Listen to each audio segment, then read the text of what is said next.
Ana Mara Schiavocampo here at ABC News headquarters in New York. We just finished watching the White House press briefing. I'm joined now by two members of ABC News' political team. We have Mary Alice Parks joining us from the D.C. Bureau and Catherine Faulders from the White House North Lawn. Mary Alice, I want to start with you in regards to this press briefing. We heard a lot about these tweets, the president's tweets over the weekend about this ban, the travel ban. There was a lot of discussion about the use of the word ban. And in fact, Sarah Huckabee Sanders had to respond to it repeatedly, saying, I don't think the president cares what you call it. But at other points in the past, members of the administration have taken great pains to assert that it is not a ban. So why is it important what it's called? You're exactly right. She made the point of saying that the president doesn't care what it's called, if it's called a ban. But the fact is, the courts care a whole lot if he's calling it a ban. That's been one of the central questions in these legal arguments, one of the reasons that time after time we've seen this executive order struck down. Judges sitting on these circuit courts say that if it is a ban against a group of people, one religion, one group of people entering this country, then it is unconstitutional. And the president just simply does not have the authority to do it. So that is why we've seen other folks from that exact podium try to skirt around it, try to use a different word, try to temper down expectations about what exactly this is, trying really to walk back such a harsh statement. So again, she might say that it doesn't matter what it's called, but the court certainly cared exactly what kind of language they're using. It gets to the question of intent and what the president and this White House is hoping to accomplish and whether that's okay. And, Catherine, another question that came up that we heard from more than one reporter there at the briefing was that if he was so critical of the second ban, why did he not direct his Department of Justice, which is under his purview to do, to stick with the original ban or to come up with something that he was more supportive of, could stand behind more strongly? Any insight into that, why he would be so critical of his Department of Justice when they take orders from him?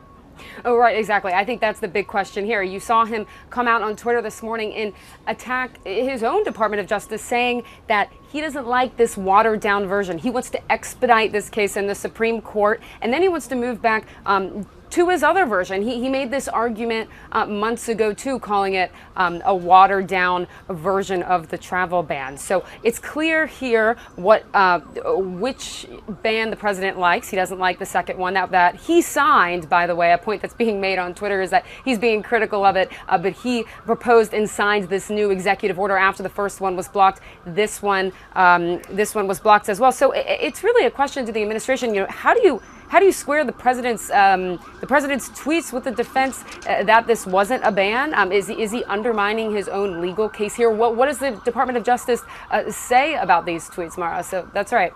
And have we heard anything from the Department of Justice since this tweet storm began? We haven't heard directly from the Department of Justice on this yet. I'm sure they're having conversations about it, but it's a good question, and we look forward to hearing from them and the path forward here, where the president goes next with this new travel ban and when it goes to the Supreme Court.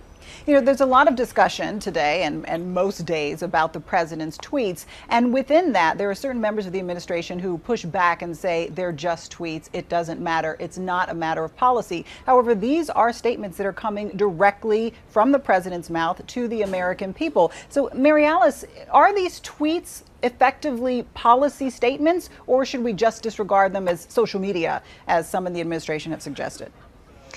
People online have had a lot of fun with this over the last 24 hours. They're even taking to Twitter to mock up his tweets and put them in the format, the style that we see traditional White House statements.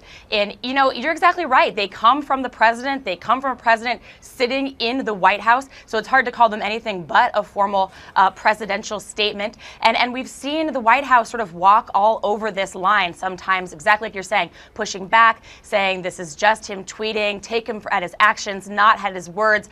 But in other instances, he has announced a major policy from that Twitter handle. So I don't know how reporters and Americans are supposed to treat these tweets as anything but official statements.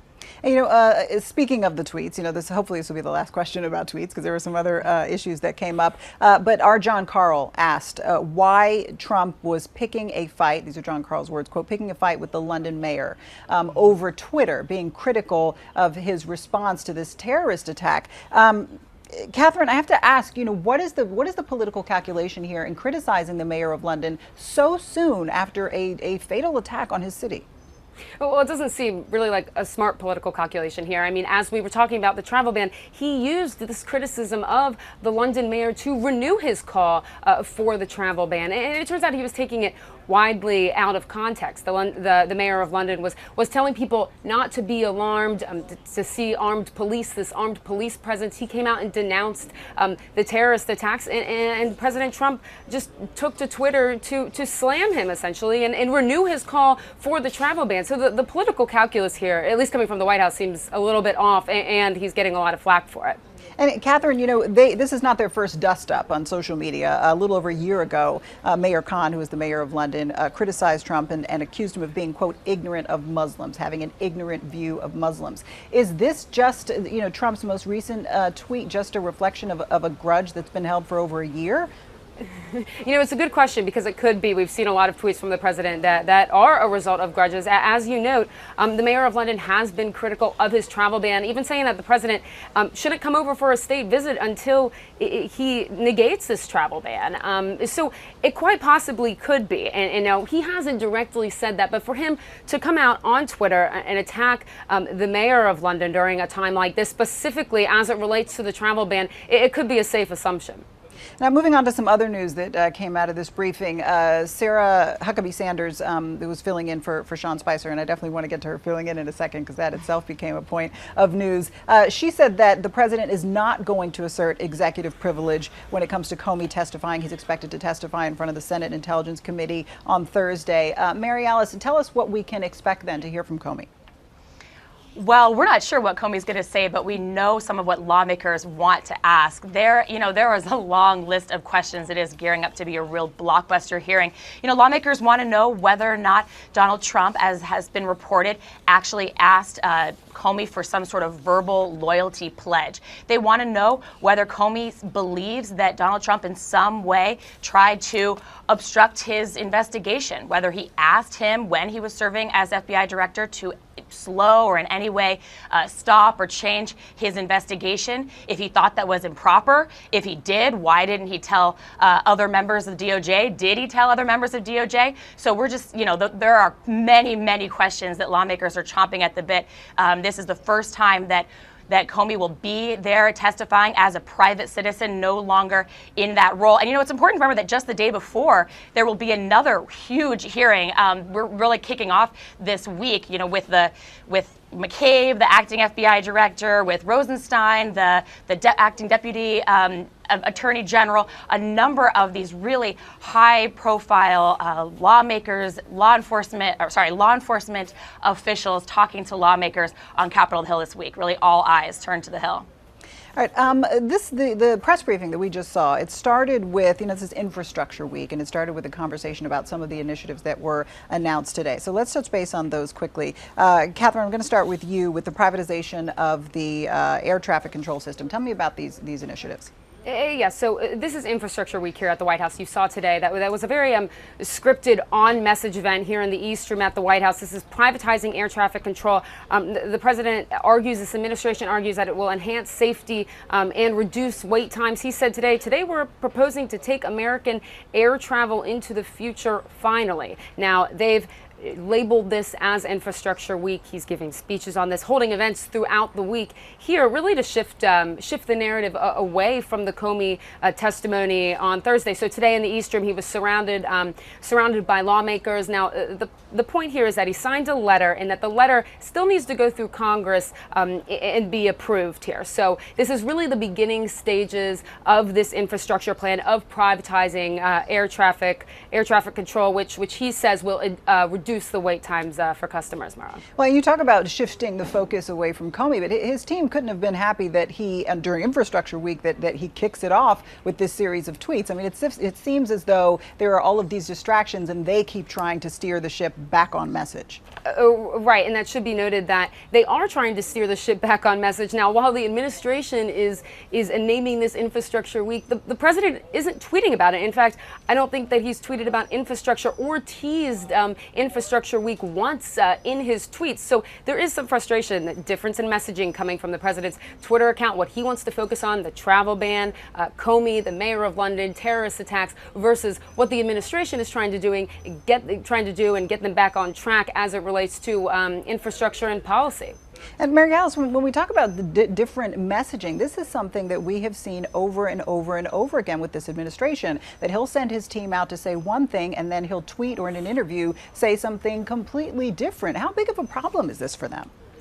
You know, it really keeps them from getting stuff done. I was struck at the very beginning of that press briefing. Sarah Sanders came out and she said that that he's a builder, that the American people elected this builder to be president. But what they haven't necessarily elected is a legislature or someone capable at this point of getting things done in Washington, because it takes moving something through both branches up there on Capitol Hill. There's this system, this constitutional system in place to enact new bills into law. And so every time he deflects on messaging, every time he picks a fight with the London mayor or talks about something that's different what they're trying to get done, different than the agenda set on Capitol Hill, it slows them down. It keeps them from being able to pass laws.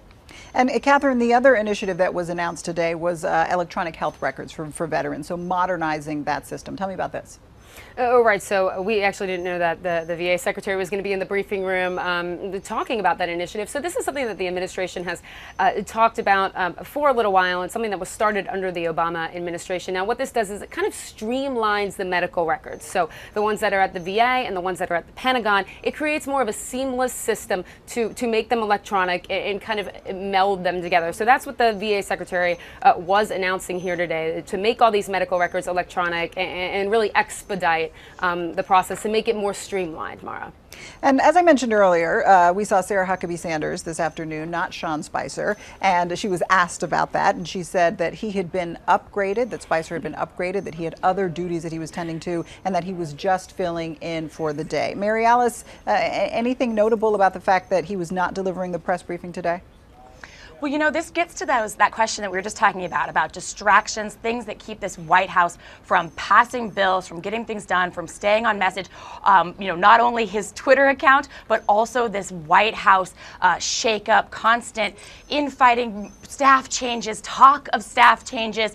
It really is just another sort of distraction from the work that needs to be done in the White House. So, you know, I don't want to read too much into whether or not Sean Spicer will come back to the podium. Catherine would surely know more, but all of that speculation, sort of the internal gossip, just another distraction in a lot of ways. Well, Catherine, jump in on that, because we have heard discussion of some, we've heard rumors, so to speak, of some reshuffling of the communication staff. What are you hearing? Yeah, I think that's right. And I think that the Mike Dubke, the former comms director, his resignation last week was kind of the start of all of this. You saw Sean doing less on-camera briefings. You saw his department heads coming out and doing on-camera briefings, and Sean doing them off-camera. This was Sarah Sanders since the stories of the staff shakeup, since Mike Dubke left here last Friday. This was her first on-camera briefing. So you don't want to read too much into it. There's been some chatter about Sean, you know, saying that I don't want to do the briefings as much anymore. We're gonna let Sarah Sanders do them more. So this was our first on-camera briefing, but there's no real